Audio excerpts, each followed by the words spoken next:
بسم الله الرحمن الرحيم. الحمد لله رب العالمين الرحمن الرحيم مالك يوم الدين، ونشهد أن لا إله إلا الله، ونشهد أن سيدنا ومولانا محمدا عبده ورسوله أرسله إلى الناس كافة بشيرا ونذيرا. أما بعد، فإن خير الحديث كتاب الله، وخير الهدي هدي محمد صلى الله عليه وسلم، وشر الأمور محدثاتها، وكل محدثة بدعة، وكل بدعة ضلالة، وكل ضلالة في النار.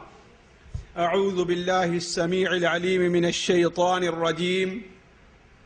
بسم الله الرحمن الرحيم. يا أيها الذين آمنوا كونوا قوامين لله شهداء بالقسط، ولا يجرمنكم شنآن قوم على ألا تعدلوا اعدلوا هو أقرب للتقوى واتقوا الله إن الله خبير بما تعملون.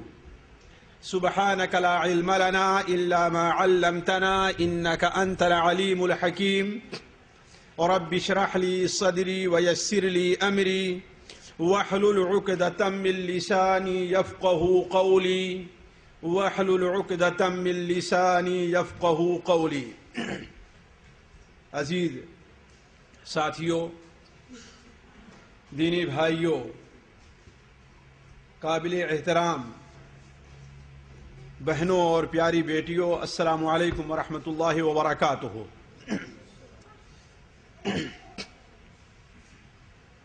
ہمارے اردو کا ایک شاعر کہتا ہے کہ اس قدر بولے گئے ہیں جھوٹ سچ کے نام پر، اس قدر بولے گئے ہیں جھوٹ سچ کے نام پر، سچ بھی میں بولوں تو دنیا کو نہ باور آئے گا۔ جس موضوع سے متعلق آج مجھے کچھ کہنے کا حکم دیا گیا ہے اور آپ لوگوں کے سامنے حاضری کا شرف حاصل ہوا ہے، اس کا مختصر تعارف میرے عزیز بھائی عاقل صاحب نے آپ سے کرایا۔ میں اصل موضوع پر آنے سے پہلے چند بنیادی باتیں آپ لوگوں کے سامنے رکھتا ہوں۔ ان باتوں کا سمجھنا اصل موضوع کے سمجھنے کے لیے بہت ضروری ہے۔ ان باتوں پر توجہ دینا اصل موضوع اور اس کی حقیقت تک پہنچنے کے لیے بڑا ضروری ہے، اس لیے اس پر ذرا غور کریں۔ پہلی چیز،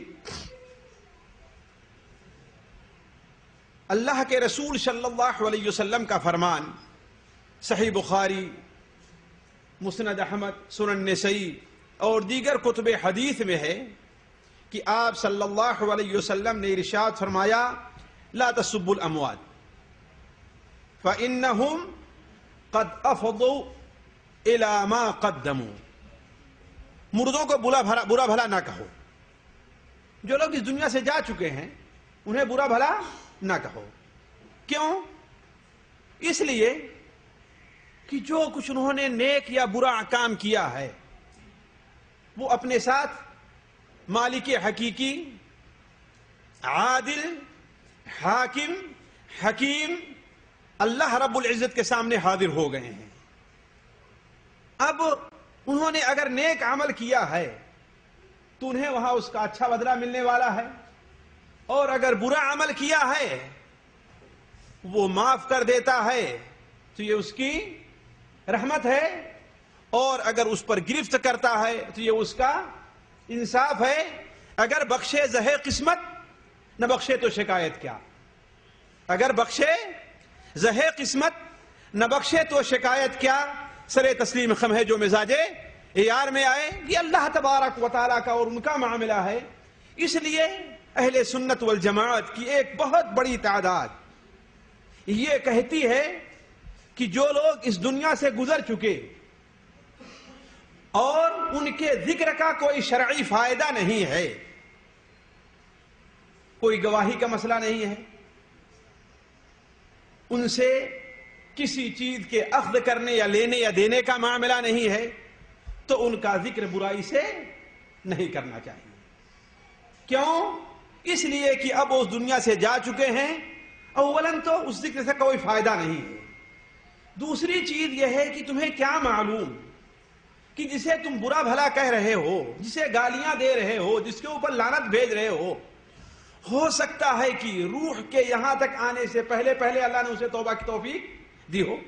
جیسا کہ صحیح بخاری شریف میں حضرت عبداللہ بن مسعود کی روایت ہے کہ اللہ کے رسول صلی اللہ علیہ وسلم نے ارشاد فرمایا کہ ایک شخص زندگی بھر جہنم میں جانے والا کام کرتا رہتا ہے، یہاں تک کہ اس کے بیچ اور جنت کے بیچ صرف اتنا فاصلہ رہ جاتا ہے، بس ایک ہاتھ کا فاصلہ، تو تقدیر کا لکھا اس پر غالب آتا ہے اور وہ جہنم میں جانے کا کام شروع کر دیتا ہے، اس پر جہنم واجب ہو جاتی ہے. ایک شخص زندگی بھر جہنم میں جانے کا کام کرتا رہتا ہے، یہاں تک کہ اس کے اور جہنم کے بیچ میں ایک گز کا فاصلہ رہتا ہے کہ وہ جنت میں جانے کا کام کرتا ہے اور اس کے اوپر جنت واجب ہو جاتی ہے. غزوہ احد کا واقعہ آپ لوگوں نے بار بار سنا ہوگا کہ ایک شخص اللہ کے رسول خدمت میں مدینہ منورہ سے آپ کے ساتھ نکلا، آپ سے کہتا ہے میں آپ کی مدد کے لیے چلوں. آپ نے کہا تم اسلام قبول کیے؟ وہ کہتا ہے نہیں. آپ نے فرمایا مجھے تمہاری مدد کی کوئی ضرورت نہیں ہے. راستے میں 2-3 بار یہی سوال کیا. آپ نے ہر بار کیا کہا کہ تمہاری مدد کی کوئی ضرورت نہیں ہے. جب غزوہ احد میں میدان احد میں پہنچ گئے اور دونوں فوجیں آمنے سامنے ہو گئیں، پھر وہ سوال کرتا ہے، پھر وہ اپنی عرضی پیش کرتا ہے کہ اے اللہ کے رسول کیا میں آپ کی مدد کروں؟ آپ نے فرمایا کیا اسلام لے آئے؟ اسیرم نام ہے اس صحابی کا، انصاری ہیں. انہوں نے کہا ہاں میں اشہد ان لا الہ الا اللہ وانک رسول اللہ کا اقرار کرتا ہوں. آپ نے فرمایا تب تو تمہاری مدد کرو. آپ کے ساتھ اس جنگ میں شریک ہوا اور شہید ہو گیا اور جنت میں گیا. اللہ کے لیے ایک سجدہ بھی نہیں کیا تھا. لم یسجد للہ سجدہ، اللہ کے لیے اس نے ایک سجدہ بھی نہیں کیا. تو اس لیے مردے جو لوگ ہو چکے ہیں، آپ کو کیا معلوم کہ ان کی موت کس حالت میں واقع ہوئی ہے؟ ہو سکتا ہے کہ اللہ تبارک و تعالی جو ایک نہیں دو نہیں، مسلم شریف کی روایت ہے کہ 100 آدمیوں کے قاتل کو بھی توبہ کی توفیق دیتا ہے کہ نہیں؟ بار بار سنا ہے آپ لوگوں نے؟ ایک دو نہیں، کتنے؟ 100 آدمی، اللہ تعالیٰ کے بندے 100، اللہ تعالیٰ کے ولی 100 کو قتل کیا ہے، اور 100 کو اس کے بعد اللہ تعالیٰ اسے کس کی توفیق دے رہا ہے؟ توبہ کی توفیق دے رہا ہے. تو آپ کو کیا معلوم کہ اللہ تبارک و تعالیٰ نے پتہ نہیں اسے وفات سے پہلے توبہ کی توفیق دے دی ہو. اسی لیے امام ابن کثیر رحمہ اللہ، دیکھیے اہل سنت والجماعت اپنی زبان کو لوگوں کو برا بھلا کہنے اور گالی دینے سے کس طریقے سے محفوظ رکھتے ہیں، شیعہ بدبختوں کے علاوہ. امام ابن کثیر رحمہ اللہ، ہر آدمی ان کا نام جانتا ہے، ان کی تفسیر اور ان کی تاریخ پڑھی جاتی ہے. اپنی کتاب البدایہ والنہایہ جو تفسیر تاریخ کی کتاب ہے، اس میں ایک نصرانی شاعر کا تذکرہ کرتے ہیں جو اللہ کے رسول صلی اللہ علیہ وسلم کو گالیاں دیا کرتا تھا. کس کو؟ کسی عام آدمی کو نہیں، کسی عام صحابی کو نہیں. کس کو گالیاں دیتا تھا؟ اللہ کے. جبکہ علماء کا صحیح قول اس بارے میں یہ ہے، امام ابن تیمیہ اتفاق نقل کرتے ہیں کہ اللہ تبارک و تعالی کے کو گالی دینے والے کو تو قتل نہیں کیا جائے گا. پتہ نہیں ہوتا ہے کہ وہ توبہ کرے تو اللہ تعالیٰ توبہ قبول کرنے والا ہے. لیکن آپ صلی اللہ علیہ وسلم کے اس دنیا سے جانے کے بعد اگر آپ کو گالی دے رہا ہے تو اس کی توبہ بھی قبول نہیں، اسے قتل کیا جائے گا. اگر توبہ اس کی اللہ اور اس کے درمیان کا معاملہ اللہ معاف کرے تو الگ، لیکن دنیا کے لحاظ سے اس کی سزا کیا ہے؟ قتل ہے. تو یہ یہودی یا نصرانی شاعر اللہ کے رسول صلی اللہ علیہ وسلم کو گالیاں دیا کرتا تھا. امام ابن کثیر رحمہ اللہ اس کے ترجمے میں لکھتے ہیں کہ علیہ لعنت اللہ ان مات کافرا. ذرا دیکھیں اہل سنت والجماعت اپنی زبان کی کتنی بات کرتے ہیں. علیہ لعنت اللہ ان مات کافرا، اس کے اوپر اللہ تعالیٰ کی لعنت ہو اگر وہ اپنی حالت کفر پر مرا ہے تو. اس لیے کہ ہمیں نہیں معلوم کہ موت سے پہلے اس نے توبہ کی ہے کہ نہیں توبہ کی. تو بات دوسری طرف جا رہی. لمبی میں مقدمے طور پر مختصر رکھنا چاہتا آپ کے سامنے کہ اہل سنت والجماعت کا ایک اصول یہ ہے کہ مردوں کو گالی نہ دی جائے. مجھے کہہ لینے دیں، صحیح ابن حبان کی ایک حدیث یاد آئی. حضرت عائشہ رضی اللہ تعالی عنہا نے لوگوں سے کہا یزید ابن قیس کے اوپر اللہ تعالیٰ کی لعنت ہو، اس کا کیا حال ہے؟ یزید ابن قیس یہ ان لوگوں میں تھا جو لوگ حضرت عثمان غنی رضی اللہ تعالی عنہ، حضرت عثمان غنی رضی اللہ تعالی عنہ کے خلاف کوفہ سے اٹھے تھے تو ان کا سردار تھا وہ ان کا. اور یہ بات عرض کر دوں کہ مجھے یہ بتائیں کہ حضرت عثمان غنی رضی اللہ تعالی عنہ زیادہ افضل تھے کہ حضرت حسین رضی اللہ تعالی عنہ؟ جی، اہل سنت والجماعت کا یہی تو عقیدہ ہے نا کہ حضرت عثمان غنی زیادہ افضل تھے. یہ بتائیے حضرت عثمان غنی کی شہادت زیادہ بے دردی سے ہے کہ حضرت حسین رضی اللہ تعالیٰ کی؟ جی، حضرت عثمان غنی رضی اللہ، حتیٰ کہ حضرت عثمان غنی رضی اللہ تعالیٰ عنہ وہ کنواں جسے اپنے جائز اور حلال مال سے خرید کر کے وقف کیا تھا، وہ مسجد جس کی توسیع انہوں نے اپنے مال سے کی تھی، ہے کہ نہیں ہے، اس مسجد میں نہ انہیں نماز پڑھنے دیا گیا نہ اس کنویں سے انہیں پانی پینے دیا گیا. حضرت حسین رضی اللہ تعالیٰ عنہ نے تو اپنے دشمنوں کے خلاف تلوار بھی اٹھائی، کچھ لوگوں کو مارا اور قتل بھی کیا، لیکن حضرت عثمان غنی نے کہا کہ میں قوم کا خون بہانا نہیں چاہتا، مجھے قتل کرنا چاہتے ہیں قتل کر دیں. حتیٰ کہ جو لوگ آپ کی طرف سے دفاع کرنے آئے آپ نے ان کو بھی اللہ کا واسطہ دے کر بھگا دے، جاؤ چلے جاؤ، کہ میں مدینۃ النبی کے اندر خون خرابہ نہیں کرنا چاہتا. کس بے دردی سے انہیں قتل کیا گیا. یہ یزید ابن قیس ان لوگوں میں تھا جو کوفہ کے جو لوگ آپ کے خلاف اٹھے تھے ان کا سردار تھا، اور یہ ان لوگوں میں تھا جو حضرت عائشہ جن کی براءت اللہ تعالیٰ نے کہاں سے نازل فرمائی ہے؟ ساتویں آسمان سے. قرآن مجید میں انہیں بری قرار دیا گیا ہے کہ نہیں ہے؟ اللہ کے رسول صلی اللہ علیہ وسلم نے فرمایا کہ عائشہ، حضرت جبرائیل نے آ کر بتلایا کہ عائشہ جنت میں ہماری بیوی ہے، یعنی صرف دنیا ہی میں نہیں، کہا جنت میں بھی ہماری بیوی ہے. یہ یزید ابن قیس حضرت عائشہ رضی اللہ تعالی عنہ کو برا بھلا کہتا تھا. یعنی دیکھیں اتنا بڑا جرم تھا. تو حضرت عائشہ نے کیا فرمایا کہ اللہ تعالیٰ کی اس کے اوپر لعنت ہو. یزید ابن قیس کا کیا حال ہے؟ لوگوں نے کہا کہ وہ تو مر گیا، اس کا انتقال ہو گیا. تو انہوں نے کہا استغفر اللہ استغفر اللہ استغفر اللہ. لوگوں نے کہا یہ کیا معاملہ ہے؟ ابھی تو آپ اسے برا بھلا کہہ رہی تھی، اسے گالی دے رہی تھی، اس پر لعنت بھیج رہی تھی، اور آپ استغفار پڑھ رہی ہیں. کہا کہ ہمارے نبی حضرت محمد مصطفیٰ صلی اللہ علیہ وسلم نے ارشاد فرمایا ہے کہ انسان کا جب انتقال ہو جائے تو فدعوا صاحبہ، اپنے صاحبکم، اپنے ساتھی کو چھوڑ دو، اس کا تذکرہ نہ کرو، اس لیے کہ جو کچھ اچھا برا کیا وہ لے کر اللہ تعالیٰ کے سامنے حاضر ہو چکا ہے. اس سے کیا معلوم ہوا کہ اگر ہمیں معلوم بھی ہو جائے کہ یہ شخص بہت برا ہے لیکن انتقال کے بعد اب اس کا ذکر کو چھوڑ دینا ایک اس کا. اور میں واضح کر دوں آپ کے سامنے، میں اس قسم کی بطور دلیل کے جو حدیث بھی بیان کروں گا وہ کوئی حدیث ضعیف بیان نہیں کروں گا، صحیح حدیث آپ کے سامنے میں رکھوں گا. یہ تو پہلی بات ہوئی کہ مردوں کو گالی نہیں دینا چاہیے. دوسرا جو اصول اہل سنت والجماعت کا ہے وہ یہ ہے کہ صحابہ کرام رضوان اللہ علیہم اجمعین کا آپس میں اختلاف ہوا، یہاں تک کہ دو فریق آپس میں ایک دوسرے کے سامنے تلوار لے کر کے بھی نکل گئے، ہے نا. جو لوگ تاریخ سے دلچسپی رکھتے ہیں جانتے ہیں جنگ جمل ہے، جنگ صفین ہے، جانتے ہیں اچھی طریقے سے. اس سلسلے میں اہل سنت والجماعت کا کیا موقف؟ علماء اہل سنت والجماعت کے عقیدے کی کوئی کتاب اٹھا کر کے دیکھ لیجئے، اس کے اندر یہ ہے کہ ہم تمام صحابہ کا بغیر کسی استثناء کے ہر صحابی کا ذکر خیر سے کرتے ہیں، اور ان کا آپس میں جو اختلاف ہوا ہے اس کے بارے میں ہم خاموشی اختیار کرتے ہیں. چنانچہ امام شافعی رحمہ اللہ سے سوال کیا گیا ان لوگوں کے بارے میں جو جنگ جمل اور جنگ صفین میں شریک تھے.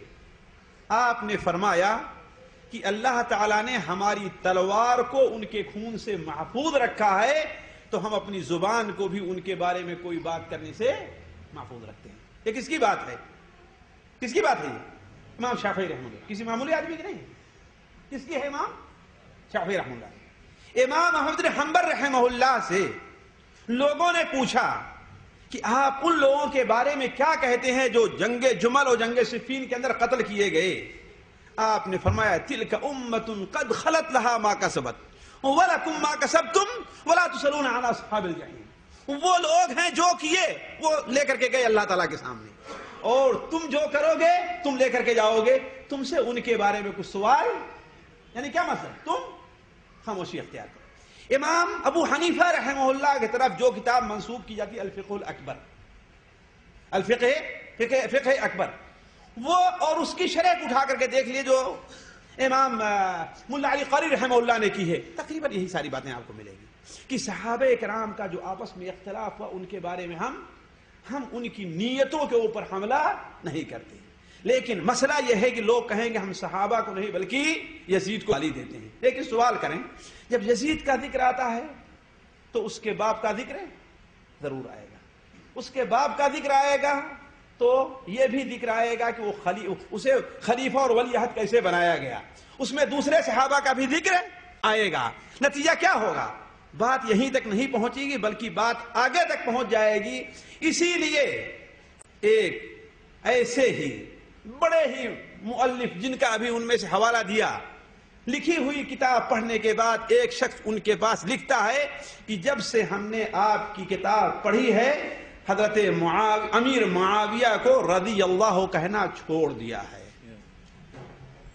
میرے پاس لکھت موجود ہے جی، ہم نے امیر معاویہ کو رضی اللہ کہنا نعوذ باللہ من ذلک۔ یعنی کیوں بات یزید ہی تک نہیں رہ جاتی، کہاں تک پہنچ گئی جی؟ ان کے بعد اور دوسرے صحابہ تک۔ اسی لیے اہل علم اس سلسلے میں، اہل سنت والجماعت اس سلسلے میں گفتگو کرنے سے بچتے رہے۔ یہ دو بات ہوئی۔ تیسری چیز بڑے اختصار کے ساتھ وہ یہ ہے کہ ہر بات جو تاریخ کی کتاب میں موجود ہے، جس طریقے سے ہر وہ بات جو حدیث میں آئی ہوئی ہے آنکھ بند کر کے اسے قبول نہیں کیا جائے گا، الا یہ کہ دیکھ لیا جائے کہ وہ صحت کے معیار پر جو علماء نے معیار قائم کیا ہے صحت کا، اس معیار پر کہاں تک اترتی ہے۔ آیا بیان کرنے والا کوئی جھوٹا راوی تو نہیں ہے، بیان کرنے والا کوئی ایسا تو نہیں جو بھولتا رہا ہو۔ یہ ایسی بات ہے جس سے شیعیت کی تائید ہو رہی ہے۔ تو کیا یہ جو لوگ بیان کرنے والے میں کوئی شیعہ تو نہیں ہے؟ یہ جو بات بیان ہو رہی ہے اس سے اعتزال یعنی معتزلی ہونے کی تائید ہو رہی ہے۔ کیا ان راویوں میں کوئی معتزلی تو نہیں ہے؟ یہ بات جو بیان ہو رہی ہے اس سے فرقہ مرجیہ کی تائید ہو رہی ہے۔ آیا یہ بیان کرنے والوں کوئی مرجی تو نہیں ہے؟ تو علماء نے یہ اصول رکھا ہے کہ کوئی بات بھی جو اللہ کے رسول صلی اللہ علیہ وسلم، صحابہ کرام یا تابعین اس وقت کی بیان کی جاتی ہے، ہر بات قبول نہیں کی جائے گی یہاں تک کہ اسے پرکھ لیا جائے کہ یہ بیان کرنے والا کہاں تک سچ بولنے کا عادی رہا ہے، کہاں تک سچ بولتا رہا ہے، کہیں جھوٹ تو نہیں بولتا رہا۔ کیوں؟ اس لیے کہ اگر یہ معیار ختم ہو گیا تو ہر آدمی جو جس کے بارے میں جو کچھ کہنا چاہے گا کہہ ڈالے گا۔ ہوتا ہی نہیں ہوتا؟ آپ اپنے درمیان میں دیکھ لیں، بسا اوقات ایک چیز معمولی سی رہتی، کوئی حقیقت نہیں رہتی ہے، لیکن کس طریقے سے لوگوں میں اڑ جایا کرتی ہے۔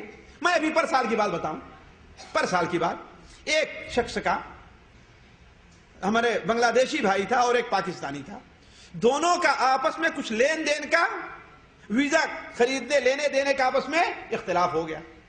تو وہ میرے پاس آئے اپنا معاملہ حل کرانے کے لیے، دو چار آدمی بیٹھے اور مسئلہ حل کر دیا اور لکھ دیا کہ ہاں بھائی اتنی تاریخ کو اتنا پیسہ دے گا، یہ دے گا، یعنی معاملہ ہوا۔ نتیجہ یہ ہے کہ جس نے وعدہ کیا تھا پیسہ دینے کا، جب ہمارے پاس سے ہٹا تو اس کے ساتھی اسے ابھارنے لگے کہ تم کیوں پیسہ دو گے، کہاں جائے گا، پولیس کے پاس کہاں جائے، یعنی جس طریقے سے ہوتا ہے لوگ ابھارنا شروع کرتے ہیں۔ بہت سے لوگ ہیں جو خیر نہیں چاہتے بلکہ نصیحت کرنے والے کے روپ میں آئیں گے اسے دھوکہ دینے کے لیے۔ تو کچھ لوگوں نے اسے ابھارا تو اس نے دینے سے انکار کر دیا۔ نتیجہ معاملہ کہاں پہنچا؟ پولیس تک پہنچا۔ اور پولیس تک پہنچا تو معاملہ چونکہ کس کا تھا؟ ویزے کا تھا. وہ کہاں تک پہنچا؟ جوازات تک پہنچا، پاسپورٹ آفس تک. اب پاسپورٹ آفس میں اسے طے کیا گیا تو معاملہ آیا کہ ہاں بھائی ہم لوگ ابو کلیم کے پاس بیٹھ کر کے ہم نے اپنا یہ معاملہ طے کیا تھا. اب جوازات کے مدیر نے ٹیلی فون کیا کہ اگر جو ہے تھوڑی دیر کے لیے آ جاؤ تو اچھا ہے. کوئی بات نہیں، آپس میں ہندوستانی پاکستانی بنگلہ دیشی بھائیوں کا معاملہ ہے، اگر میری وجہ سے کسی کا مسئلہ حل ہو جائے تو کیا برا ہے، میں چلا گیا. اسی دن شام کو پورے شہر کے اندر کیا بات اڑ رہی ہے کہ اس معاملے میں تو شیخ مقصود بھی پکڑ لیے گئے، اب تو ان کو کہاں زلفی بھی بلایا جائے گا، وہاں سے ان کے خلاف بھی. ابھی دیکھیے معاملہ ادنا سا ہے. تو کہنے کا مطلب کوئی بات ہوتی ہے، ضروری ہے کہ یہ دیکھا جائے اس میں حقیقت کہاں تک ہے. میں اگر اپنے زندگی کے تجربے اس سلسلے میں بیان کرنے لگوں تو اللہ پورا وقت اسی میں ختم ہو جائے گا. کس طریقے سے بات رائی سے رہتی ہے لیکن لوگوں کے سامنے پہاڑ بن کر کے آتی ہے، بات بالکل جھوٹ رہتی ہے، کوئی اس میں حقیقت نہیں رہتی ہے، لیکن لوگوں کے سامنے اس قدر مشہور ہو جاتی ہے. ابھی چند دن پہلے میرے سامنے ایک صاحب بیٹھے، میں کس جنسیت کے ہیں بتانا نہیں چاہتا، ان سے متعلق کچھ گفتگو ہونے لگی ایک صاحب سے متعلق، تو کہتا ہے کہ ارے فلاں جو ہے نا اس کے مزرے کے اوپر چھاپا پڑا، عورتیں پکڑی گئیں اور فلاں لوگ پکڑے گئے. یہ بڑا تعجب ہوا اور مجھے یقین بھی رہا کہ یہ بات بالکل غلط ہے، اس کے اندر کوئی حقیقت نہیں ہے. وہ آیا، اس سے پوچھا تو کہا کہ اسی تو کوئی بات بھی نہیں. یعنی شہر کے اندر یہ مشہور کر دیا لوگوں نے کہ ہاں عورتیں تھیں اور شراب چل رہی تھی، چونکہ دیندار ہے. کچھ بے دین لوگ ہوتے ہیں وہ اس دیندار کو بدنام کرنے کے لیے ایک شعبہ چھوڑ دیا. اور ظاہر بات جانتے ہیں زنا کا، قتل کا، کسی کے خلاف کوئی ایسی بات ہوتی ہے بڑی تیزی کے ساتھ وہ جنگل کی آگ کے طریقے سے پھیلتی ہے. اچھا بات ایک جگہ کہیں سے نکلی رہتی ہے، چھوٹی سے رہتی ہے، لیکن ہر بتانے والا اس میں تھوڑا سا اضافہ کر دیتا ہے. وہ اس کی وہی مثل ہے نا کہ ایک بچے نے ایک استاد نے بچے سے پوچھا کہ سب سے زیادہ تیزی کے ساتھ کون سی چیز بڑی ہوتی ہے؟ تو بچے نے کہا کہ مچھلی. کہا وہ کیسے؟ کہا سب سے تیزی کے ساتھ نمو اور بڑھنے کی صلاحیت کس کے اندر ہے؟ مچھلی کے اندر ہے. استاد نے کہا وہ کیسے؟ کہا میرے ابو جو ہے آج سے ایک ہفتہ پہلے ایک اتنی بڑی مچھلی شکار کر کے لے آئے. اب جب روزانہ بتاتے ہیں تو روزانہ کہتے ہیں ارے ہم اتنی بڑی مچھلی خریدا تھا، دوسرے دن اتنی بڑی مچھلی، تیسرے دن اتنی بڑی مچھلی، چوتھے دن اتنی بڑی مچھلی. تو اس کا مطلب ہے کہ مچھلی کے اندر سزا بڑھنے کی صلاحیت ہوتی ہے. تو اس طریقے سے بات بسا اوقات ایک حقیقت چھوٹی سی رہا کرتی ہے لیکن وہ لوگوں کے درمیان آتی ہے. تو کوئی بھی تاریخی روایت ہو، ہمارے ہاں بہت سے مولانا مودودی جیسے سمجھدار پڑھے لکھے بڑے مؤلف اور مفکر جیسے لوگوں سے سب سے بڑی غلطی جو ہوئی ہے وہ یہی ہوئی ہے کہ تاریخ کی روایت کی چھان بین انہوں نے نہیں کی. یہ نہیں دیکھا کہ یہ روایت بیان کرنے والا کوئی جھوٹا ہے یا کہ سچا ہے، بلکہ تعجب کی بات یہ ہے کہ البدایہ والنہایہ سے ایک روایت نقل کی، ایک قصہ نقل کیا جاتا ہے، ایک قصہ نقل کیا جاتا ہے کہ بسر ابن ارطات کو حضرت معاویہ رضی اللہ تعالیٰ عنہ نے ایک جگہ بھیجا. وہاں انہوں نے حضرت علی کے ماننے والے جو لوگ تھے رضی اللہ تعالیٰ عنہ ان کو قتل کیا اور ان کی عورتوں کو لونڈی بنا لیا. یہ سب سے پہلا موقع ہے کہ عورتوں کو لونڈی بنایا گیا. جبکہ امام ابن کثیر رحمہ اللہ اس کے لکھنے کے بعد لکھتے ہیں یہ واقعہ سراسر جھوٹ اور غلط ہے، اس لیے کہ اس کی کوئی صحیح سند مروی نہیں ہے، لیکن لوگوں نے بدایہ و نہایہ پر اعتماد کر کے اس بات کو نقل کر دیا ہے. تو عرض کرنے کا مقصد ساتھیوں، جو لوگ آپ میں سے تاریخ پڑھنا چاہتے ہیں اور تاریخ کا ذوق رکھتے ہیں وہ اس بات کو ہمیشہ ذہن میں رکھیں کہ تاریخ میں ہر وہ چیز جو موجود ہے وہ کوئی ضروری نہیں ہے کہ سچ بھی ہو. اسی لیے اگر آپ عربی پڑھے ہیں یا پاکستان سے البدایہ والنہایہ کا ترجمہ ہے آپ پڑھتے جائیں گے تو جگہ جگہ امام ابن کثیر رحمہ اللہ کہتے ہیں کہ یہ مسئلہ ہے. اس سلسلے میں نظر مثال کے طور پر حضرت حسین رضی اللہ عنہ کی شہادت کا معاملہ میرے پاس اگر میں دیکھوں تو یہاں پر فوٹو کاپی بھی اس کی موجود ہے، میں دکھا سکتا ہوں. معاملہ نقل کرنے کے بعد کہتے ہیں کہ اس سلسلے میں شیعوں نے بڑے مبالغہ سے کام لیا ہے، جو کچھ ہم نے ذکر کیا اس کے اندر کفایت ہے، لیکن بہت باتیں جو کچھ میں ذکر کر رہا ہوں وہ بھی قابل ملاحظہ ہیں، اس پر بھی نظر ثانی کی ضرورت ہے، اس پر بھی نظر ثانی کی ضرورت ہے۔ اگر ہم سے پہلے علماء نے، امام طبری وغیرہ نے یہ بات نقل نہ کی ہوتی تو میں بھی اس کو نقل نہ کرتا۔ یہ دیکھیے، تو علماء، تاریخ لکھنے والے اس بات کا ہمیشہ اہتمام کرتے رہے کہ تاریخی روایات کو ہی پرکھتے رہے ہیں کہ آیا بیان کرنے والا سچ ہے کہ جھوٹ ہے۔ یہ تین اصول آپ کے سامنے رکھا ہم نے، اب ہم آگے بڑھتے ہیں۔ دیکھیے، پہلی بات، میں چند باتیں آپ کے سامنے رکھتا ہوں اس لیے کہ مجھے یہ کہا گیا ہے کہ بالکل تفصیل سے رکھیے، لیکن تفصیل کا معاملہ یہ ہے کہ یہ بڑا گہرا اور شاخ در شاخ موضوع ہے۔ اگر میں اس کا کو اور ہر نقطے کو لے کر کے چلتے چلوں تو ایک مجلس کے اندر ختم ہونے والا یہ نہیں ہے، بلکہ اس کے کئی مجلسیں چاہیے۔ البتہ کچھ بنیادی چیزیں میں آپ کے سامنے رکھتا ہوں جس سے حقیقت اور حقیقی نظریہ جو ہونا چاہیے وہاں تک پہنچنے میں آپ لوگوں کو آسانی ہوگی۔ دیکھیں، پہلی بات، آخر یزید ابن معاویہ ہے کون؟ اس کو بھی تھوڑا سا مشکل سے 2-3 منٹ کے اندر آپ لوگ اپنے ذہن میں رکھیں۔ یزید ابن معاویہ ابن ابی سفیان ابن حرب قریشی خاندان سے تعلق رکھتے تھے۔ ان کی کنیت ابو خالد ہے۔ ان کی ولادت حضرت عثمان غنی رضی اللہ تعالیٰ عنہ کے عہد خلافت میں سن 27 ہجری یا اس کے کچھ بعد کی ہے، سن 27 ہجری یا اس کے کچھ بعد کی ہے۔ حضرت معاویہ رضی اللہ، حضرت یزید ان کے والد حضرت معاویہ رضی اللہ تعالیٰ عنہ، حضرت ابو سفیان ان کے دادا رضی اللہ تعالیٰ عنہ، ان کے چچا یزید ابن ابو سفیان، یہ تینوں کے تینوں صحابی ہیں، تینوں کے تینوں صحابی ہیں۔ البتہ یزید ابن معاویہ، یزید جو ہیں یہ صحابی نہیں بلکہ کیا ہیں؟ یہ تابعی ہیں، تابعی ہیں۔ تابعی کس کو کہتے ہیں؟ جس کی ملاقات صحابی سے ہو۔ بعض لوگوں نے، آج کل وہ فرقہ ختم ہوا، دنیا میں نہیں ہے، حضرت معاویہ رضی اللہ عنہ کے بیٹے یزید کو صحابی کہتا تھا، وہ بالکل سراسر جھوٹ اور غلط ہے۔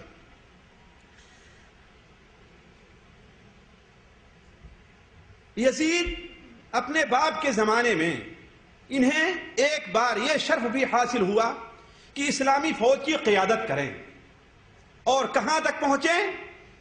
جسے آج استنبول کہتے ہیں، جس کا اصل نام اسلام پول ہے۔ اسلام پول یعنی اسلام آباد، اسے بدل کر کے استنبول کیا گیا۔ یہ اصل پہلے جو شہر تھا یہ القسطنطنیہ تھا، جسے مدینت قیصر کہا جاتا تھا، یعنی قیصر کا شہر، مدینت قیصر۔ اس میں جو فوج اس شہر کو فتح کرنے کے لیے جو پہلی فوج بھیجی گئی تھی، جس میں حضرت عبداللہ ابن عباس بھی شریک تھے، حضرت ابو ایوب انصاری بھی تھے، حضرت عبداللہ ابن عمر رضی اللہ عنہ تھے، اس قسم کے صحابی شریک تھے، اور اس فوج کی قیادت یزید نے اپنے باپ کے حکم سے کی تھی۔ اور اس فوج سے متعلق اللہ کے رسول صلی اللہ علیہ وسلم کا فرمان صحیح بخاری شریف میں ہے کہ پہلی وہ فوج جو قیصر کے شہر پر حملہ کرے گی اللہ تعالیٰ نے اسے معاف کر دیا ہے۔ تو اگر معافی کی صلاحیت یزید کے اندر پائی جاتی تھی تو یہ ان کے لیے بہت بڑی خوشخبری ہے۔ اسی لیے امام ذہبی رحمہ اللہ، سیر اعلام النبلا اٹھا کر کے آپ لوگ دیکھ لیں، امام ذہبی رحمہ اللہ کہتے ہیں کہ برائیوں کے ساتھ ساتھ یزید کی ایک بہت بڑی نیکی بھی ہے۔ یہ میرا قول نہیں ہے، کسی وہابی کا نہیں ہے۔ امام ذہبی رحمہ اللہ اپنی کتاب سیر اعلام النبلا میں لکھتے ہیں کہ 3-4 جلد کے اندر ہے کہ برائیوں کے ساتھ ساتھ یزید کی ایک نیکی بھی ہے۔ وہ کیا؟ کہ وہ اس فوج کا کمانڈر تھا جو پہلی فوج قسطنطنیہ پر حملہ آور ہوئی تھی۔ حضرت امیر معاویہ رضی اللہ تعالیٰ عنہ نے قسطنطنیہ سے واپسی کے بعد سن 51 ہجری، 52 ہجری اور 53 ہجری 3 سال لگاتار یزید کو حج کا ذمہ دار بنا کر کے بھیجا تھا، جس نے حج کا خطبہ دیا تھا۔ حج یعنی جس کی قیادت میں لوگ، آج ہم لوگ کس قیادت میں حج کرتے ہیں؟ مفتی اعظم شیخ عبدالعزیز آل شیخ کی قیادت میں وہی خطبہ دیتے ہیں نا عرفہ کے میدان میں۔ تو یہ ذمہ داری امیر معاویہ رضی اللہ عنہ نے کس کے ذمہ لگائی تھی؟ یہ بات میں اس لیے کہہ رہا ہوں، کچھ لوگ کہتے ہیں کہ ہاں وہ شرابی کبابی، ذرا بتائیے کہ صحابہ کرام کی کثیر تعداد موجود ہے، اگر اس قسم کی اس کی عادت ہوتی تو اس کے ذمہ داری لگائی جاتی، صحابہ اسے قبول کرتے؟ خدا نہ قبول نہ کرتے۔ تو 51، 52، 53 یہ 3 سال فوج کی حج کی ذمہ داری کس کو سونپی گئی تھی؟ یزید ابن معاویہ کو سونپی گئی تھی۔ رجب 60 ہجری میں اپنے والد کے انتقال کے بعد مسلمانوں کا حاکم بنا۔ عام طور پر صحابہ کرام اور مسلمانوں نے اس کے ہاتھ پر بیعت کر لی۔ چند صحابی تھے، حضرت حسین رضی اللہ تعالیٰ عنہ، عبداللہ ابن زبیر رضی اللہ تعالیٰ عنہ، اور ایسے ہی چند صحابی اور کچھ لوگ تھے جنہوں نے بیعت نہیں کی، بلکہ عمومی طور پر حضرت عبداللہ ابن عمر ہیں، حضرت عبداللہ ابن جعفر ابن ابی طالب ہیں، ان لوگوں نے، حضرت عبداللہ ابن عباس ہیں، ان لوگوں نے اس کے ہاتھ پر بیعت کر لی تھی۔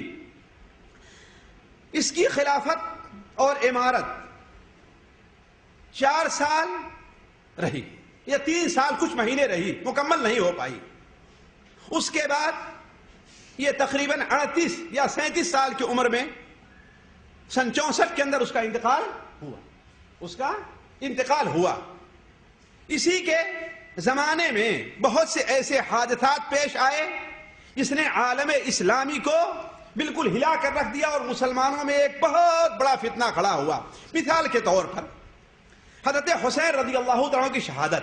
لیکن ہم یہاں پر ذرا 1 منٹ یہ دیکھیں کہ آخر حضرت حسین رضی اللہ تعالیٰ عنہ کی شہادت جو ہوئی اس کے زمانے میں، حضرت حسین کی یزید سے وجہ اختلاف کیا تھا؟ آخر کیوں اختلاف تھا؟ میں ذرا تھوڑی سی توجہ اس لیے چاہوں گا کہ یہ باتیں ذرا تھوڑی جذباتی نہیں ہیں، تھوڑی سمجھنے کی ہیں، سنجیدگی کے ساتھ، اور میں خطیبانہ انداز اختیار نہیں کرتا، اس لیے کہ خطیبانہ انداز اختیار کیا تو میں وہ باتیں پوری نہیں کر پاؤں گا۔ ذرا صرف سمجھنے کی بات دیکھیے، ذرا سوچنے کی بات ہے کہ حضرت یزید ابن معاویہ کا حضرت حسین رضی اللہ عنہ سے کیا وجہ اختلاف تھی؟ اصل میں وجہ اختلاف جو تھی، امام ذہبی رحمہ اللہ نے سیر اعلام النبلاء کے جلد 3 صفحہ 252 کے اندر لکھا ہے۔ وہ کیا کہ حضرت حسن رضی اللہ تعالیٰ عنہ نے حضرت معاویہ رضی اللہ تعالیٰ عنہ کے لیے ان کے ہاتھ پر خلافت سے دستبرداری اختیار کر لی تھی، اور اللہ کے رسول صلی اللہ علیہ وسلم کی صحیح حدیث بخاری شریف میں ہے کہ میرا یہ بیٹا سردار ہے، کون؟ حسن، اس کے ذریعے اللہ تعالیٰ مسلمانوں کی 2 بڑی جماعت میں صلح کرائے گا۔ اور آپ کی یہ پیشین گوئی ثابت ہوئی کہ حضرت معاویہ رضی اللہ عنہ کی جو جماعت تھی اور کوفہ میں حضرت حسن رضی اللہ عنہ کی جو جماعت تھی، ان دونوں میں صلح ہوئی کہ حضرت حسن رضی اللہ تعالیٰ عنہ نے خلافت سے دستبرداری کر لی۔ لیکن حضرت حسین رضی اللہ عنہ اس پر راضی نہیں تھے، وہ جذباتی تھے، بہادر تھے، ماشاءاللہ۔ وہ کہے تھے کہ نہیں، لڑیں گے، جہاد کریں گے، اس لیے کہ آپ کی موجودگی میں معاویہ یا حضرت عبداللہ ابن عمر دوسرے صحابہ کرام کی موجودگی میں معاویہ خلافت کے حقدار نہیں ہیں، اس لیے کہ یہ لوگ ان سے افضل تھے۔ علی کل حال یہ وجہ اختلاف تھی۔ لیکن حضرت حسن رضی اللہ عنہ نے ڈانٹا، کہا کہ اگر نہیں مانتے تمہیں قید کر دوں گا میں۔ اس لیے اپنے بڑے بھائی کی بات کو قبول کیا، حضرت معاویہ کے ہاتھ پر بیعت کر لیا۔ حضرت معاویہ رضی اللہ عنہ کی بڑی عزت کرتے رہے، تمام لوگوں سے بڑھ کر کے زیادہ انہیں عطیہ دیتے رہے، وہ ان کے پاس آتے رہے، ان کی باتوں کو قبول کرتے رہے۔ وہ بات جو شیعہ حضرات نقل کرتے ہیں یہ ساری خرافات اور بکواس ہے کہ ہاں دونوں میں شروع سے اختلاف تھا، لڑائی تھی، ایسی بات نہیں، بلکہ ان کی قدر کرتے تھے معاویہ رضی اللہ تعالیٰ عنہ، اور وہ ان کا مال غنی بیت المال سے ان کا حصہ متعین کیا حضرت حسین رضی اللہ تعالیٰ عنہ کا، ان کے پاس آتے رہے اور ہدایت قبول کرتے رہے۔ لیکن حضرت حسن رضی اللہ عنہ جب انتقال ہو گیا حضرت معاویہ کے عہد خلافت میں، تو حضرت معاویہ رضی اللہ تعالیٰ عنہ نے بعض بڑے صحابہ کے مشورے سے اور بعض مصلحت کے پیش نظر، یہ ایک دوسرا موضوع ہے، میں اسے یہاں نہیں چھیڑنا چاہتا، اپنے زمانے ہی میں اپنے بیٹے یزید کے ہاتھ کے لیے بیعت لینی چاہیے۔ حضرت حسین رضی اللہ تعالیٰ عنہ، حضرت عبداللہ ابن زبیر، حضرت عبد الرحمن ابن بکر، ان لوگوں نے اعتراض کیا کہ یہ کوئی قیصریت نہیں کہ باپ کے بعد ان کا بیٹا۔ ذرا اس نقطے پر غور کریں کہ ان لوگوں نے یہ نہیں کہا کہ یزید خلافت کا حقدار نہیں ہے، یہ نہیں کہا کہ یزید شرابی ہے، یہ نہیں کہا کہ یزید تو نماز نہیں پڑھتا، یہ کہا کہ باپ کے بعد بیٹا خلیفہ بنے، یہ قیصریت ہے، اللہ کے رسول صلی اللہ علیہ وسلم کی یہ سنت نہیں ہے، اس لیے یہ اعتراض کیا۔ لیکن حضرت معاویہ رضی اللہ تعالیٰ عنہ نے زور دیا اور لوگوں نے بیعت کر لی۔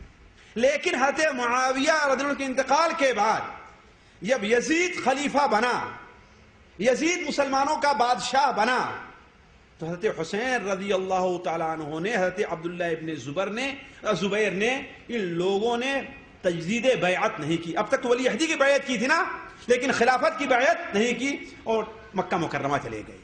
یہاں پر ایک بات اور ذکر کر دوں کہ حضرت حسین رضی اللہ تعالیٰ عنہ اور یزید کا آپس میں کوئی مقابلہ نہیں ہے، دونوں میں کوئی مقارنہ نہیں ہے، کہاں ثریا اور کہاں ثرا۔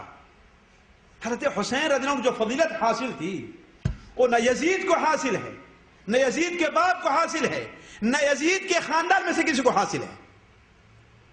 جو فضل حضرت حسین رضی اللہ عنہ کو حاصل تھی، اللہ کے رسول صلی اللہ علیہ وسلم نے حضرت حسن حسین سے متعلق بیان فرمایا تھا۔ ابن مسعود کی روایت ہے کہ ہذان ابنایا، یہ دونوں میرے بیٹے ہیں، جس نے ان سے محبت کی ہے اس نے مجھ سے محبت کی ہے، جس نے ان سے بغض اور نفرت رکھی اس نے مجھ سے بغض اور نفرت کی۔ ایک دوسری حدیث میں جو سنن ترمذی مسند احمد میں ہے، آپ صلی اللہ علیہ وسلم نے بیان فرمایا کہ آج میرے پاس ایک فرشتہ آیا ہے جو آج رات سے پہلے کبھی دنیا میں نہیں آیا ہے۔ اس نے مجھے یہ بتلایا کہ فاطمہ جنت کی عورتوں کی سردار ہے اور حسن اور حسین جنت کے نوجوانوں کے سردار ہیں۔ یہ فضیلت جو حضرت حسین رضی اللہ عنہ کا حاصل ہے، اس کی ہوا بھی یزید کو نہیں لگی۔ تو میں آپ لوگوں کے سامنے اگر کچھ بات رکھ رہا ہوں، اس کا یہ مطلب نہیں ہے کہ میں حضرت حسین رضی اللہ عنہ اور یزید کا مقارنہ کرنے، دونوں میں کوئی مقارنہ نہیں ہے، لیکن جو حالات پیش آئے اس کے وجوہات کیا تھے وہ میں آپ کے سامنے رکھنا چاہتا ہوں۔ تو حضرت حسین رضی اللہ تعالیٰ عنہ کی شہادت کہاں پر ہوئی ہے؟ کربلا، جو کہاں پر ہے؟ کوفہ کے قریب میں ہے۔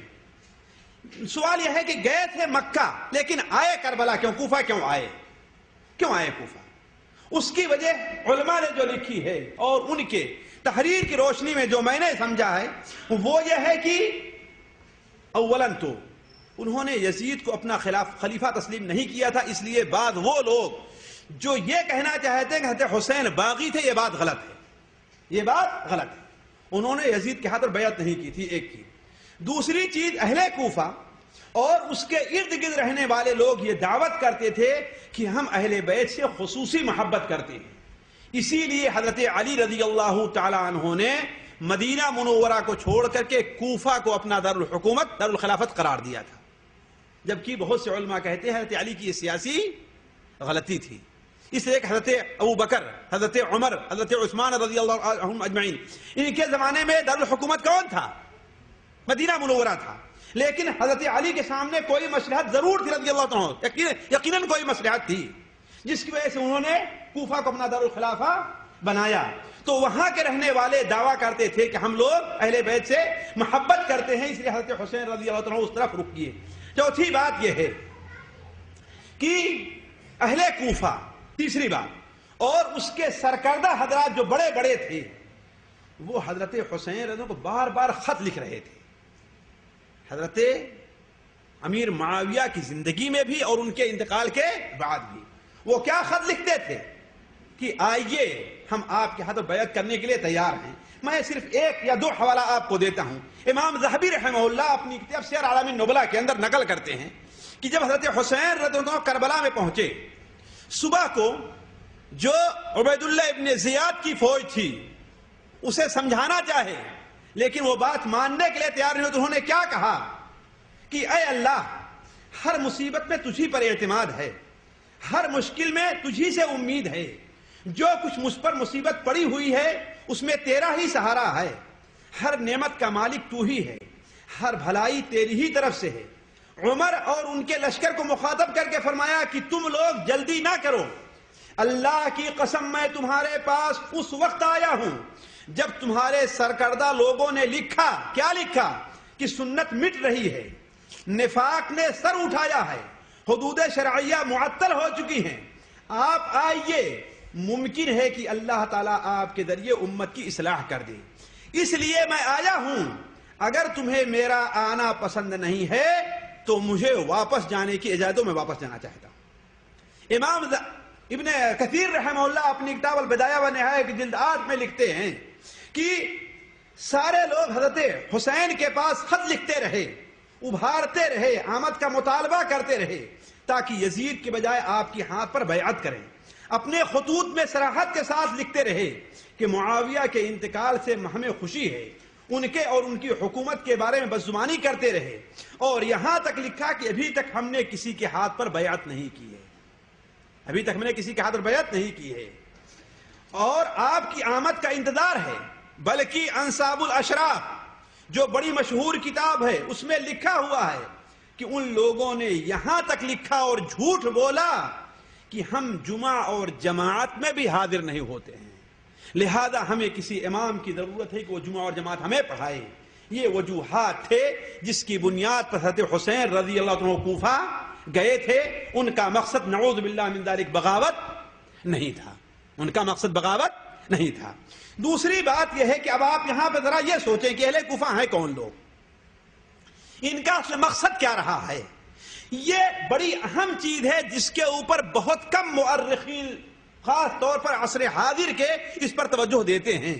پرانے لوگوں نے لکھا ہے، امام ابن کثیر نے اور دوسروں نے لکھا ہے، لیکن آج کل جو لوگ تاریخ لکھتے ہیں اس پر کم توجہ دیتے ہیں کہ اہل کوفہ تھے کون اور حضرت حسین رضی اللہ تعالی عنہ کو بلانے کا ان کا اصل مقصد کیا تھا. میں اس پر تھوڑی سی روشنی ڈالنا چاہتا ہوں. دیکھیے، پہلی بات، کوفہ کے اکثر لوگ اہل بیت کے سے محبت کے دعوے دار تھے، محبت نہیں کرتے تھے. ذرا غور کریں گے، محبت کے دعوے دار تھے. اس کی دلیل آپ کے سامنے پیچھے آ رہی ہے. عدم وفا ان کا خاصہ تھا، وفاداری ان کے اندر نہیں تھی. اپنے امیروں اور نوابوں کی شکایت ان کا محبوب مشغلہ تھا. اور تعجب کریں گے، اللہ کے رسول صلی اللہ علیہ وسلم جسے اپنا ماموں کہا کرتے تھے، حضرت سعد بن ابی وقاص وہاں کے گورنر تھے، حضرت عمر رضی اللہ عنہ زمانے میں، ان بدبختوں نے ان کی بھی شکایت کر کے انہیں وہاں سے ہٹوا دیا. حضرت سعد بن ابی وقاص، اور یہ ان 10 صحابہ میں ہے جنہیں اللہ کے رسول صلی اللہ علیہ وسلم نے کیا فرمایا تھا کہ یہ دنیا ہی میں فرمایا تھا کہ یہ جنتی ہیں. اور آپ کہا فرماتے تھے کہ یہ میرے ماموں ہیں، میرے جیسا کوئی آدمی اپنا ماموں لا کے دکھا دے. کس کا ماموں ایسا ہوگا بتائیے؟ ہذا خالی فریرینی امرؤ خالا، یہ میرے ماموں ہیں، میرے ماموں جیسا کوئی ماموں لا کر کے دکھلا دے. لیکن کوفہ کے لوگوں نے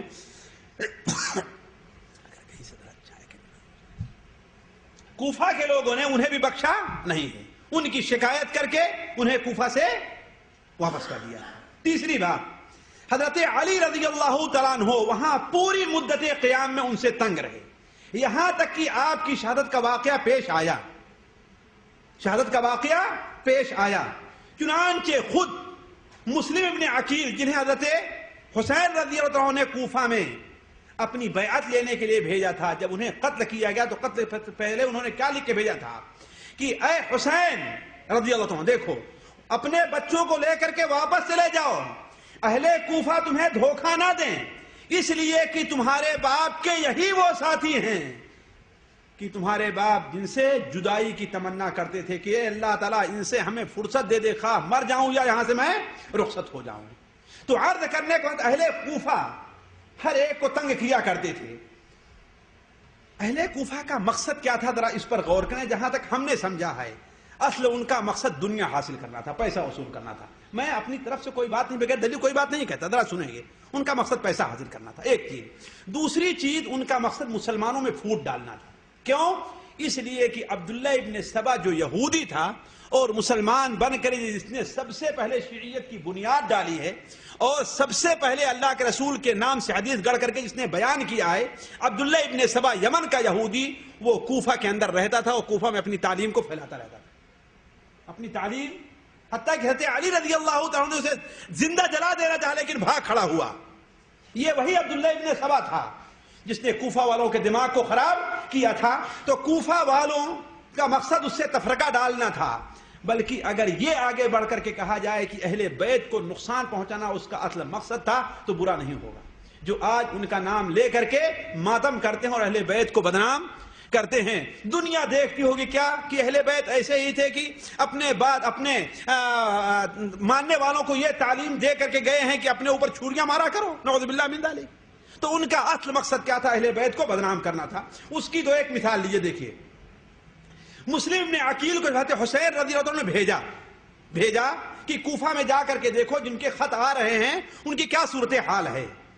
مسلم نے عقیل آئے ہیں تاریخ طبری میں، سیر و اعلام النبلا میں، تاریخ بدایہ و نہایہ، بلکہ تاریخ کی ہر کتاب کے اندر واقدی جو شیعہ تھا، رافضی تھا، اس کی بیان کردہ لوط ابن یحییٰ ابو مخنب جو شیعی اور رافضی تھا، اس کی بیان کردہ روایت ہے کہ ایک دن میں 12,000 لوگوں نے حضرت حسین رضی اللہ تعالیٰ عنہ کی خلافت پر مسلم نے عقیل کے نام پر بیعت کر لی تھی. کتنا؟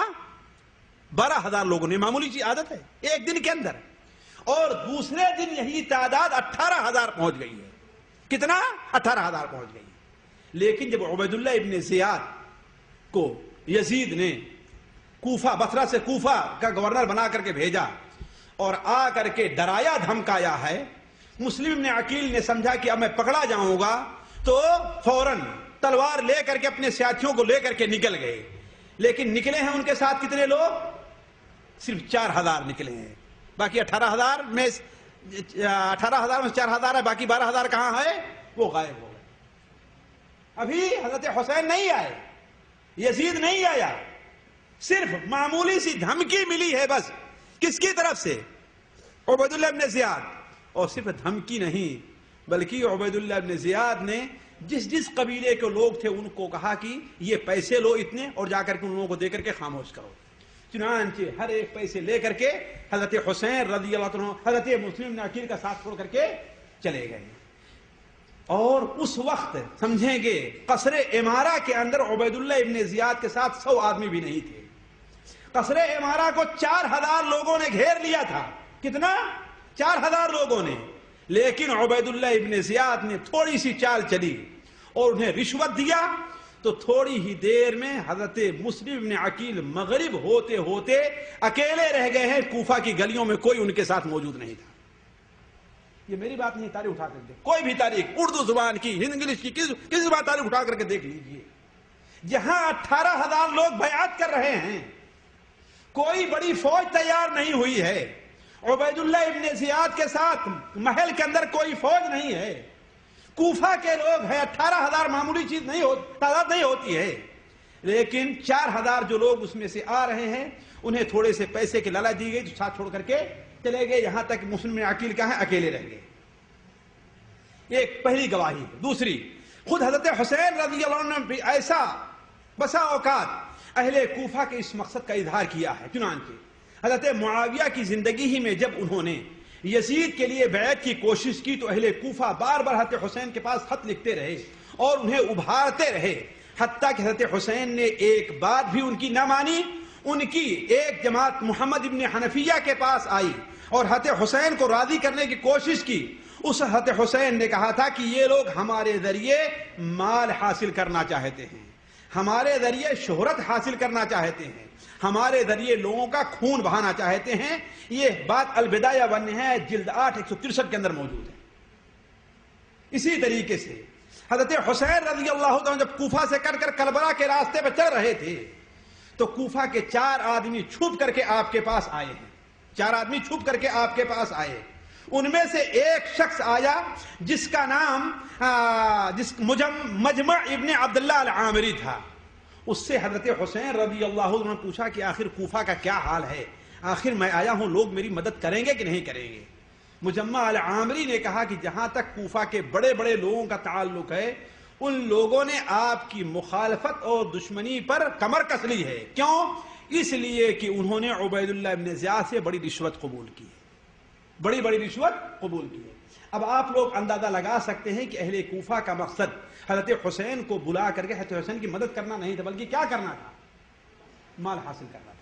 اور ایک دلچسپ روایت آپ کے سامنے بیان کروں، شاید آپ لوگوں کے سامنے یہ بات نہ آئی ہو، اس لیے کہ یہ مجھے اردو کی تاریخ میں یہ چیز نہیں ملی ہے، اردو میں جو لکھی ہوئی تاریخ ہے. لیکن طبقات ابن سعد جلد 5 صفحہ 212 کے اندر موجود ہے. حضرت علی ابن حسین ابن علی زین العابدین رضی اللہ عنہ رحمہ اللہ بیان کرتے ہیں کہ جب جنگ کا میدان ختم ہو گیا اور بھگدڑ مچ گئی، ایک کوفہ کا شخص آیا اور مجھے لے جا کر کے اپنے گھر میں چھپا لیا، اور صبح کو میرے پاس آتا تو روتا. ایسا لگتا کہ اگر پورے کوفہ میں کسی کے دل میں ہمارا درد ہے تو یہ شخص ہے. باہر صبح کو آتا، شام کو جب بھی آتا تو روتا مجھے دیکھ کر کے، اور کہتا کہ تمہارے اوپر بڑی مصیبت ہے، یہ ہے وہ، یعنی بالکل آنسو بہاتا رہتا. کہا 3 دن گزرے تھے کہ عبید اللہ ابن زیاد کی طرف سے ایک پکارنے والوں نے پکارا کہ علی ابن حسین جس کے پاس چھپے ہوں وہ لے آ کر کے حاضر کر دے تو اسے 300 درہم انعام دیا جائے گا. کتنا؟ 300 درہم انعام دیا جائے گا. کہا کہ وہی شخص جو مجھے دیکھ کر کے روتا تھا گھر میں آتا ہے، اس کے ہاتھ میں رسی ہے اور میرے ہاتھ اور پیر کو پکڑ کر کے باندھ رہا اور کہہ رہا ہے کہ مجھے خطرہ ہے، میں کیا کروں، اگر تمہیں ان کے حوالے نہیں کیا تو مجھے قتل کر ڈالیں گے. کہا کہ مجھے لے کر کے ان کے حوالے کیا اور میں دیکھ رہا ہوں کہ میرے سامنے ہی وہ 300 درہم مجھ سے وصول کر رہا ہے. یہ طبقات ابن سعد کے اندر یہ حدیث موجود ہے. سوچیں، اس سے آپ اندازہ لگا سکتے ہیں کہ کوفہ والوں کا مقصد کیا تھا. علی کل حال حضرت حسین رضی اللہ تعالیٰ عنہ کوفہ کی طرف چونکہ مسلم نے عقیل کو بھیجا تھا اور مسلم نے عقیل نے خط بھیجا کہ بالکل میدان صاف ہے، ہمارے ہاتھ پر اتنے لوگوں نے بیعت کر لی ہے. اور تفسیر تاریخ طبری کے اندر ہے، امام ابن کثیر نے البدایہ والنہایہ میں نقل کیا ہے کہ ان لوگوں نے طلاق کی اور عتاق کی قسم کھائی ہے کہ ہم آپ کی مدد کریں گے. طلاق کی قسم کھانے کیا معنی ہوتا ہے کہ اگر ہم آپ کی مدد نہ کریں تو ہماری بیوی کو طلاق ہے، اگر ہم آپ کی مدد نہ کریں تو ہمارا غلام آزاد ہے. یعنی گویا کی بڑی پختہ قسم کھا لی ہے کہ ہم آپ کی مدد کریں گے. اور 12,000 لوگوں نے یہ قسم کھا کر کے بیعت کر لی ہے، اس لیے آپ جلدی سے آ جائیے. اسی لیے آپ مانیں گے حضرت حسین رضی اللہ تعالی عنہ مکہ مکرمہ سے کس تاریخ کو نکلے تھے؟ کسی کو معلوم ہے؟ جی 8 ذی الحجہ کو. کس تاریخ کو نکلے تھے؟ جبکہ لوگ انہیں منع کر رہے تھے کم سے کم حج تو کر لیجیے، لیکن چونکہ مسلم نے عقیل کا خط ایسا آیا تھا کہ اب انتظار کی گنجائش نہیں تھی، اسی لیے 8 ذی الحجہ کو وہاں سے نکلے ہیں تاکہ جتنا جلدی ہو سکے وہاں پر پہنچ جائے. کیوں؟ اس لیے کہ اگر حج کا انتظار کرتے ہیں تو کم سے کم اس میں 1 ہفتہ 5 دن ضائع ہوگا کہ ضائع نہیں ہوگا؟ ضائع ہوگا نا. اسی بنیاد پر کیوں؟ اس لیے کہ اس قدر خطوط ان کے پاس اولاً تو آئے تھے. بعض روایات میں امام ذہبی رحم اللہ سیر اعلام النبلاء میں نقل کرتے ہیں کہ 1,00,000 خطوط کوفہ سے ان کے پاس پہنچے تھے. کتنا؟ ذرا سوچئے وہ لوگ کہاں ہیں؟ 1,00,000 خطوط لکھ رہے ہیں اور 12,000 اور 18,000 طلاق کی قسم کھا رہے ہیں کہ ہم آپ کی مدد کریں گے. لیکن جب وہی مشکل وقت آتا ہے تو کوفہ میں سے 2 4 6 آدمی ہیں جو حضرت حسین کی مدد کے لیے نکلتے ہیں اور کوئی نکلتا نہیں. اس کا مطلب کیا ہے؟ ذرا سوچیں آپ. یہیں پر غور کریں کہ آخر حضرت حسین کا قاتل کون ہے؟ آیا یزید ہے یا اہل کوفہ کے لوگ ہیں؟ خود وہ لوگ جو اپنے کو شیعہ کہا کرتے تھے، وہی رافضی اور شیعی لوگ، انہوں نے حضرت حسین رضی اللہ عنہ کو قتل کیا تھا. نعوذ باللہ من ذلک. عبید اللہ ابن زیاد تو ان کے گورنر بن کر کے گیا تھا اس کی فوج میں. اسی لیے بعض علماء نے لکھا ہے کہ عبید اللہ ابن زیاد کی فوج میں شام کا ایک آدمی بھی موجود نہیں تھا. ذرا غور کریں گے، جتنے فوجی تھے سارے کے سارے کوفہ اور بصرہ کے. جتنے لوگ حضرت حسین رضی اللہ عنہ کے خلاف اٹھے تھے کتنے تھے؟ 40,000 کی فوج، 20,000 کی فوج بتائی جاتی ہے. وہ سارے کے سارے کہاں تھے؟ ان میں شام کا ایک فوجی بھی موجود نہیں تھا. سارے کے سارے کہاں تھے؟ اسی کوفہ اور بصرہ کے لوگ. تو حضرت حسین رضی اللہ تعالیٰ عنہ جب مکہ مکرمہ سے حج کے دنوں میں رخصت ہونے لگے تو اس وقت وہاں موجود جو صحابہ کرام تھے اور بڑے بڑے جو تابعین تھے وہ انہیں روکنے لگے. جن میں کا نام تاریخ میں ملتا ہے، آپ تعجب کریں گے. حضرت عبداللہ ابن عمر ہیں. ان لوگوں نے کیا کہا اگر میں وہ پڑھ کر کے, میرے پاس موجود ہے, اگر وہ میں پڑھ کر کے سناؤں تو بات بڑی لمبی ہو جائے گی. حضرت عبداللہ ابن عباس, بلکہ حضرت عبداللہ ابن عباس نے حد کر دی تھی حضرت حسین رضی اللہ عنہ کو سمجھانے کے لیے. 2 دن لگاتار اور 3 بار ان کے پاس آئے. پہلے انہیں کہا کہ آپ نہ جائیے, دوبارہ دوسرے دن گئے کہ آپ میری بات قبول کر لیجئے, وہاں جانا آپ کی مصلحت میں نہیں ہے. کیوں؟ اس لیے کہ اہل کوفہ کے باتوں کا کوئی اعتبار نہیں ہے. پھر بھی حضرت حسین نہیں مانے رضی اللہ تعالیٰ عنہ. تو کہا کہ اگر آپ چاہتے ہیں وہاں جانا تو پہلے یہ کیجئے کہ انہیں خط لکھیے کہ تم لوگ یزید کے گورنر کو کوفہ سے نکال باہر کرو, بیت المال کے اوپر قبضہ کر لو, تب تو ہم تمہارے پاس آتے ہیں, ورنہ آنے کے لیے تیار نہیں ہیں. ورنہ یزید کا گورنر وہاں موجود ہے, بیت المال پر اس کا قبضہ ہے, مال اس کے پاس ہے, لوگوں کا گورنر اور قائد وہ ہے, تو لوگ اس سلسلے میں آپ کی بات نہیں مانیں گے, اسی کی بات مانیں گے جو پیسہ دے گا انہیں.